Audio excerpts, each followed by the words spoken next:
Hello everybody and welcome to my channel. Today we are going to do a Precon upgrade of Forces of the Imperium. First off, we have to talk about who we're going to be running in the deck, Inquisitor Greyfax or Marneus Calgar. I'm sorry, but spending 6 mana to draw 1 card seems too good, so Inquisitor Greyfax is going to have to take the backseat on this one and we're going to run Calgar. All jokes aside, this card can generate some crazy value with cards like Smothering Tithe. Every time our opponent draws a card, we're going to be creating that treasure token, and that's going to draw us a card. So the one thing that you run into with Smothering Tithe is you've got all the mana but no cards. Well, now you've got all the cards and all the mana, so that's going to make this combo broken. Helm of the Host, another heavy hitter in the deck, so whenever the beginning of our combat happens, we're going to create a token copy of Calgar, which is going to draw us a card. And then next turn, we're going to create a token copy of Calgar again, which is going to draw us 2 cards, and then 3, and then 4. It can get out of hand really quick. Not to mention, this guy has double strike, so he will be hitting hard. Pitiless Plunder, another card I couldn't resist putting in here. This is going to create a lot of treasure and a lot of value. Anytime you create a treasure and draw a card, you're going to put yourself in a better position to win the game. Luisa, Forgotten Archangel. I put this card in the deck because they have a new mechanic called Squad. So every time you cast a card, you get an opportunity to pay an additional 2. It's kind of like a kicker cost, and then you get a token copy of the card. So the problem you run into is like, what if you need more copies but you already cast the card? Well, you sack that. This is going to put it back into your hand, and then you can cast it again. Phyrexian Reclamation. Kind of the same reason I put Luisa in here. I want to cast those squad cards again. Also, our commander is kind of expensive, so allowing him to go to the graveyard so we don't have to spend as much commander tax, that'd be alright. Ruthless Knave. I'm going to be honest, I just saw like create a token, draw a card, and I was like, how many treasure generators can I shove in these colors?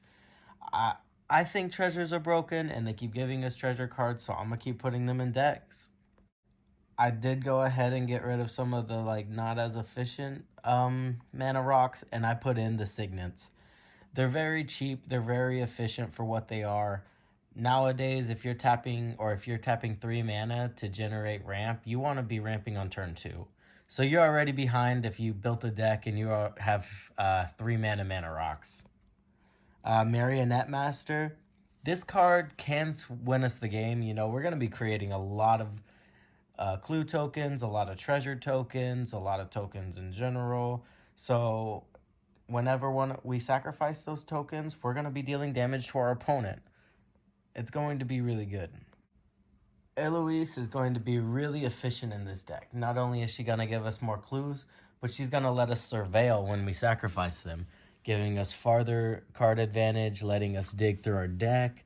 I think she's going to be really good in this deck. We are running a background, Agent of the Iron Throne. This is going to let us deal damage to our opponents whenever we sacrifice our artifacts, which we need to be doing. So create 10 treasure tokens, sack them, everybody take 10 lives. I like that. Academy Manufacturer. What if I told you every time you create a clue, you could get a token? Who cares about the food token? Who cares about the clue token? Just give me more treasures. Inspiring Statuary. What are we going to do with all those treasure, clues, food tokens? We're going to start tapping them for mana. So now whenever we cast for Squad, we can start tapping all our treasures. Then, we can tap them again next turn, just creating more and more mana. I like this card in this deck. That's going to do it for everything we added. I think this is going to make the deck more consistent. It was lacking a little bit of ramp, so now with all the treasures, you're going to have more than enough ramp to let this deck do what it wants to do. I'm going to be honest, they did create these decks pretty good. They look like they work pretty well out of the box compared to some of the other precons, and the artwork's amazing. So this is only going to tweak it a little bit, but it's going to make it a lot more efficient, I promise. Let's get into what I cut from the deck. So first off, Commander Sphere. Like I said, 3 mana for a mana rock, that's out. Can't do that anymore. Mind Stone, it seems way more efficient to have some color fixing in a 3 mana deck than just something that creates colorless mana. Defenders of Humanity, 3 mana investment before you create a token. That seems kind of crazy. So 4 mana, that's 1 token. 5 mana, 2 tokens. 6 mana, 3 tokens. How much mana do you have to sink into this until you actually get some value out of it? I don't know, man. Naam, Shi, Murad. You know, there's no evasion. I don't want to bring a permanent from my opponent's graveyard onto the battlefield so he can pick a random opponent or a random thing from my graveyard. This card just seems like it's got a huge downside and not that lot of an upside. It's a 3/3. It's going to get chump blocked. I don't know, man. Zephyrim, a 3/3 flyer with it's 4 mana. It does have Miracle, but if you're like me, you plan out your turns before your next one, so you basically know what you want to do, and then you draw a Miracle card, and it gets ruined. And on top of that, it's a 3/3 flyer with Squad.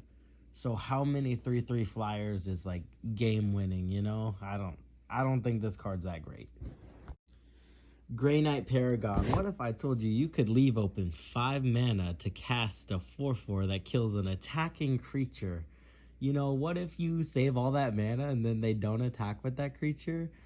There's so much more effective removal in this these colors also. So this card seems insane to me. Triumph of Saint Catherine, another miracle card. You know, this card's not crazy. It's a 5/5 with lifelink. But the shuffling the library just threw me off, and I was just like, I don't know.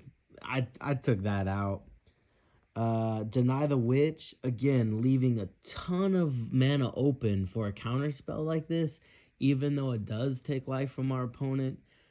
I'm just never doing it, you know? I need some sort of, like, other payoff. You know, you could spend 6 mana to create a token. I guess that's what they want you to do. Just keep 6 mana open at all times, and if nobody does anything, you get to create that token and draw a card. No, we're not doing that. For the Emperor, again, it's not terrible. I mean, if this was an enchantment, by all means, keep it in the deck, but it's a one-off. I don't think it's going to win you the game, so I took that out. Deploy to the Front. This is a 7 mana card that does not win you the game. I don't like cards like this where, like, okay, you have to have a lot of setup to pull it off. And then if you pull it off, those creatures don't have haste. They've got to survive a whole turn after you spend 7 mana on this card to then actually get value from it.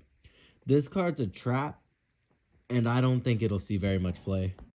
Alright, another 7 mana card, Exterminus. What if I told you you could spend 7 mana on a board wipe, and your board gets wiped too? F that, right? Okay, it gets rid of Indestructible, cool, but like, all my board's dead, and there are black-white removal spells that just exile shit. So why am I spending 7 mana on a spell, and it's killing my stuff too? That ain't right. I did get rid of Night Paladin and the Reaver Titan. I know that they look amazing, right? But it's like, I just started looking at the higher costed cards and started cutting them out, because at the end of the day, you want your deck to have a low mana curve. That's the amount of mana you spend across, or the average amount of mana you spend across your whole deck, right? So the more 1-drops you have, the more efficient your deck's going to be versus the amount of 7-drops, right? Because you can cast more 1-drops than you can 7-drops. So when you're cutting cards, start looking at what's the most expensive ones, and then even though they're the cool ones, you gotta kill them. You know what I mean? It's like killing your babies, but look at the cool cards and you gotta take them out.